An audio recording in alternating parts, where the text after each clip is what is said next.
এই তোমরা কি করতেছো এখন এখানে? পড়তে বসছি, আমার একটা এসে ছিল ওটাই কমপ্লিট করতেছি। এখন কয়টা বাজে? এখন তো মানে 6টা 15। সেইটি খেয়েছো? হ্যাঁ, খেয়েছি। তো তোমরা শোবা না, ঘুমাবা না? না, ঘুমাবো না। কেন? একবারে স্কুলে। হ্যাঁ, কেন ঘুম নেই কেন? রোজা থাকতে হবে না?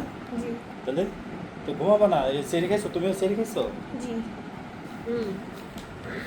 এখন কয়টা বাজে? তোমরা এখন আজকে কি তোমার কি ক্লাস আছে? হ্যাঁ, আজকে স্কুল আছে। আচ্ছা, এর জন্য তাহলে এখন হোমওয়ার্ক করতেছো? না, হোমওয়ার্ক তো কমপ্লিট ছিল আগে থেকেই, বাট এটা আর কি একটু ফুলফিল করতেছি। এটা কি উঠাইতেছো? এটা একটা এসেটাই কমপ্লিট করতেছিল। তুমি এখানে বসে রয়েছো কে? ভাইয়েরে হেল্প করতেছে বাইরে কি হেল্প করতেছো? পড়াতে। পড়াতে কি হেল্প করতেছো? ভাইয়া বলছে যে মানে খুলে দিতে খুলে দিছে। তুমি শুয়ে পড়ো। না, আমার ঘুম নেই। তো এখন তোমরা হোমওয়ার্ক করতেছো, শোভা কখন? আর তোমার কি স্কুল আছে না? কয়টার সময়? স্কুল তো আছে 7:30টার সময়। এই রে, দিদি এখনো শোয় না।